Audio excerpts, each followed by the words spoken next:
principalmente depois que ele faz as mudanças no segundo tempo e o time muda a postura em campo. Quando a gente pega os números frios da partida, foi o pior jogo do Flamengo na Libertadores da América, em chutes sofridos, em chutes certos sofridos, em grandes chances cedidas, em duelos aéreos vencidos e o segundo pior, em ações do rival na área. Juntando as duas coisas, Zé Elias, qual é o balanço que você faz de Talleres e Flamengo ontem? Boa tarde, Dani, seu Sormani, Pedro, Zé. Facinca. Fala, Zé. Os problemas que nós estamos acostumados a ver com o Flamengo. Eu acho que a opção dele com 4 zagueiros é muito por conta daquilo que ele não tem no banco, né? A possibilidade de colocar 3 zagueiros, então muda a forma de jogar, muda tudo aquilo que ele fez durante esses primeiros meses, e aí você tem a dificuldade. Tem dificuldade de entrosamento, a dificuldade dos movimentos serem sincronizados para você não dar o espaço que deu para a equipe do Talleres jogar, né? Os confrontos, eu acho que os confrontos foram específicos em determinados locais, que eu acho que o Flamengo tem que ser um pouco mais duro, tem que ser um pouco mais forte, tem que ser um pouco mais compacto, não pode dar tanta possibilidade dos caras jogarem. O lado esquerdo com o Felipe Luiz tem essa debilidade, né, em relação a 1 contra 1, a jogar nas costas, a colocar velocidade, algumas coisas que nós já estamos acostumados a ver. E aí o Flamengo tem que melhorar. Não pode só ficar dependendo de individualidade. Agora a gente já começa a ver e ele teve o tempo necessário para melhorar o seu trabalho. Então não pode ficar só dependendo da jogada do Everton, não pode ficar dependendo só do 1 contra 1 do Bruno Henrique. Ontem as substituições surtiram efeito porque o Gabigol, como nós falamos ontem, o seu Sormani falou, né, sobre o Gabigol sair, participar um pouco mais da área. Ontem ele deu uma assistência para o Pedro. Individualmente, esse time é muito forte do meio para frente, mas do meio para trás precisa se acertar, porque senão não dá pra gente colocar naquela prateleira do Palmeiras, num jogo Palmeiras e Flamengo, vai depender da individualidade. E aí nem sempre quando você joga com um time organizado, por exemplo, como o Palmeiras, essa individualidade vai conseguir se sobressair. Acho que ontem tinha um espaço muito grande ali, né? A gente olhava a linha de defesa, o meio-campo. Eu vou fazer uma ponderação para saber o que vocês acharam desse discurso do Paulo, tá? O entrosamento, o Zé passa por isso também, né? Talvez seja uma coisa que pese porque esse time tem muitos lesionados. E aí eu já vou jogar para você, Sormani, um ponto que me chama a atenção, que é assim, ele tira o Pablo machucado e ele coloca o Andreas em vez do Thiago Maia. Será que o Thiago Maia tem condição de jogo? Quando ele coloca o Rodinei do lado esquerdo improvisado, será que o Ayrton Lucas realmente não sentiu o pisão do jogo passado? Então, acho que pairam também algumas dúvidas em relação à condição desse elenco para criar esse entrosamento. Concordo com você. Um beijão, Dani. Um abraço para os companheiros, para o fã de esporte. O Flamengo, ele tem problemas com a saúde dos seus jogadores faz muito tempo, né? Faz muito tempo. Ontem o Felipe sai machucado, o Pablo sai machucado, o Ayrton Lucas sentiu um pisão, o outro tá com problema de caspa, o outro a unha cresceu demais. O Flamengo é um poço de problemas quando a questão é a questão física, né? Saúde, né? Do Flamengo. Esse é o grande problema. Então a gente fica questionando o treinador, tá?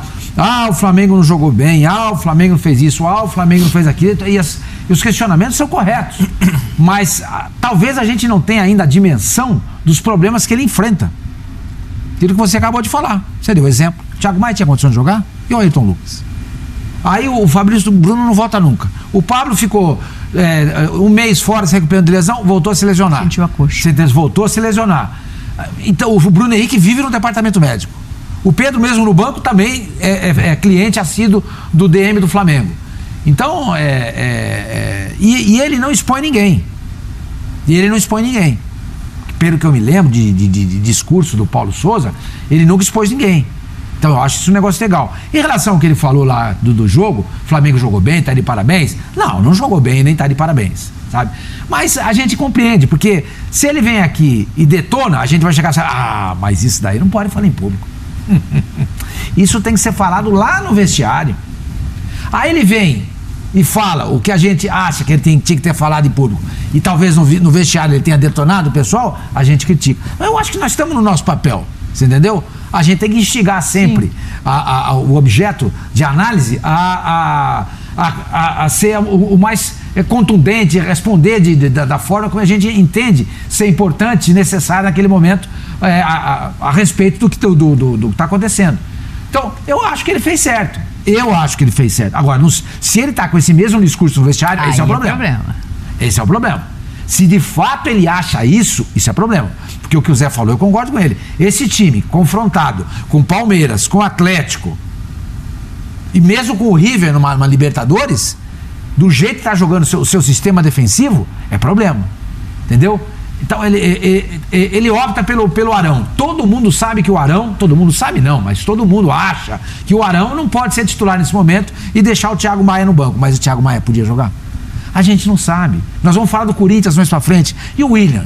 Por que ele entrou só no segundo tempo? Já surge a informação explica, né, o Vitor Pereira. De que o William não poderia nem ser. Ele mesmo falou, né? Não poderia nem sequer ter entrado. Né? Ele arriscou. Entende? Então, esse é o calendário. Essa é a situação. Então, vamos falar depois do Corinthians de novo. Mas por que o William, com 31 anos de idade, não consegue fazer 3 jogos seguidos completos? Isso chama atenção. Entendeu? Por que o Pablo estava com lesão muscular, voltou, teve outra? Chama atenção. Por que toda hora o Flamengo tem jogador, o departamento médico do Flamengo, ele é mais cheio do que a arquibancada em dia de jogo. Entendeu? Então, isso é um problema. Isso tem que ser discutido. E a gente tem levantado essa questão aqui já há algum tempo. Alguém tem que dar uma resposta.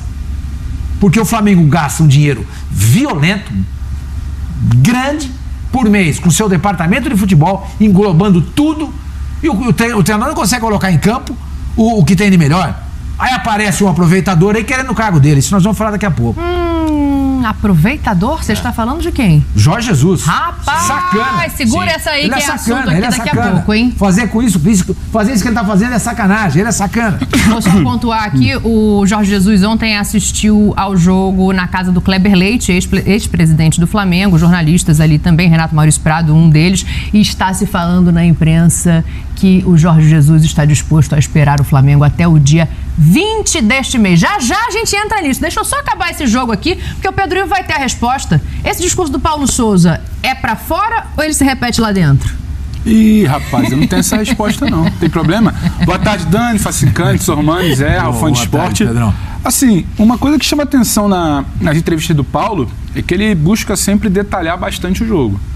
Às vezes, talvez no começo ele tenha errado o tom, depois ele modulou o tom. Eu acho que é um jeito dele. O português ele tem um jeito de lidar, de falar, de interpretar. O tom dele é diferente do nosso. Ele modulou o tom, mas ele continua sendo muito sincero nas abordagens. Seja para falar, eu não gostei do Sormani por ali, o Zé poderia estar um pouco mais aqui, a gente treinou uma situação específica. Ele era muito sincero. Ontem eu acho que a fala não reflete exatamente. Ele fala que o time está de parabéns. Eu não acho que o Flamengo esteve de parabéns ontem. Não acho que o Flamengo esteve de parabéns ontem. Quando a gente puxa ali aquela tela que você mostrou, em números, né? Os números não são verdade, eles ajudam a explicar. Mas os números mostram que, dentre todas aquelas valências ali, foi o pior desempenho do Flamengo na Libertadores. São claríssimos, né? O primeiro tempo, o Flamengo não chutou a gol. Você tira aquele lance do impedimento, né? Que o Flamengo não chutou a gol. Não é que o Flamengo não chutou a gol. O Flamengo não conseguiu trocar passe. O Flamengo não chegou próximo da meia-lua. O Flamengo não se apresentou. Nunca tinha acontecido isso em nenhum tempo de jogo, em nenhum momento da Libertadores. Ontem aconteceu. Desde então já que não era esse time foi formado, eu arrisco a dizer. E aí, isso já acontece. Isso já não é bom. A defesa, quando sai o Pablo lesionado, a defesa bagunça, porque entra o Andrés por ali, o Andrés não tem exatamente uma característica de marcação, então aquele lado de campo ali com o Felipe... Isso que eu acho que o Thiago não tinha condição de jogo. Com o Felipe... Não, até trazendo uma informação, o Thiago tinha completas condições de jogo. Eu fui até tentar entender isso. Foi uma opção do Paulo. O Thiago estava absolutamente apto. O Thiago estava absolutamente apto a jogar. Foi uma opção do Paulo colocar o Thiago. É bom lembrar que o Thiago é um jogador que tem histórico de lesão. Sim, sim. Que é considerável. Sim. Isso desde a época do Santos. Ele se machuca com muita facilidade. Recentemente ele teve 2 problemas. Por dois motivos distintos ele deixou o time. Ele estava completamente apto para o jogo, uma opção do Paulo. Então eu fico mais preocupado. A ala esquerda você tinha o Felipe, você tinha o João e você tinha o Bruno. O Bruno não estava recompondo tanto, o João fechando por ali para o Bruno ter campo e o Felipe por ali. Quando você troca por Andreas, o Andreas não tem essa característica. E o Tajeres já vinha jogando por ali. Então o Tajeres começou a ter esse espaço. Então você não foi bem com a bola e você não foi bem sem a bola. No segundo tempo, como sai o gol, a gente vai mostrar aqui, você também não estava bem sem a bola. Você começa a ir bem com a bola, não por algum movimento coordenado, muito por uma individualidade. Primeiro tem o passe, a genialidade do Arrascaeta, que o Sormani disse pra mim que não fazia tanto gol. Não falei isso. Eu escutei isso aí esse dia, né? Eu não venho de sacanagem. Não, mas agora falando sério, Sormani. a genialidade do Arrascaeta e o entendimento do Gabriel. Porque quando entra Mas o gol do Rafael Veiga foi muito mais bonito que o gol dele ontem. Aí eu vou deixar o pessoal na hashtag com a hashtag, Dani. F90BR. Hashtag F90BR. Pro pessoal responder. Não aprendeu até hoje a hashtag? Não, é só porque às vezes eu FUT90, F90, eu fico na dúvida. Você também demorou a pegar, mas vamos lá. Então você dependeu ali de ações individuais, não exatamente de um movimento coordenado. Tem o mérito de colocar o Pedro. Pedro, pelo terceiro jogo seguido, ele participa de gol, porque teve a situação que ele pressiona contra a Católica, que ele faz perdeu, altos. Ontem ele faz o gol, muito interessante. Agora, tem ação individual ali. O Gabriel sai muito bem da área, vê a passagem do Pedro, então assim... Não dá pra dizer que você tem muitas coisas interessantes. O poder de reação, a mexida do Paulo, tudo bem, mas tem muita coisa a lamentar. O Flamengo ontem, o Tadieres, que não é uma baba, como tentaram pintar, o Tadieres ganhou do Sport Cristal, ganhou do River em casa recentemente com esse treinador, ganhou da Católica em casa. O Tadieres em casa impõe dificuldade. O Tadieres em casa foi muito bem ontem, explorou a defesa ali, o lado esquerdo da defesa do Flamengo. Então, assim, diante de tudo isso, não consigo parar e falar, o Flamengo esteve de parabéns ontem. Não é, sabe, o Flamengo ontem não conseguiu a vitória, vinha conseguindo, se não era brilhante em alguns momentos da Libertadores, vinha conseguindo as vitórias. Ontem ele não foi bem, não foi brilhante, não esteve de parabéns e acho que um ponto ficou até de bom tamanho. Ele teve que correr atrás do placar 2 vezes. Diferente, por exemplo, que a gente vai falar depois do Corinthians. O Corinthians pode lamentar que não conseguiu 3. O Flamengo tem que comemorar um ponto, porque não foi bem, não foi brilhante. E Mas ao contrário do Corinthians, o Facinga não falou ainda, eu queria só dizer o seguinte, ao contrário do Corinthians, o Corinthians está empatando o jogo, está no final, e o Flamengo também estava empatando o jogo no final da partida, o comportamento de um e de outro é completamente diferente. O Corinthians estava em cima, martelando, tentava vencer.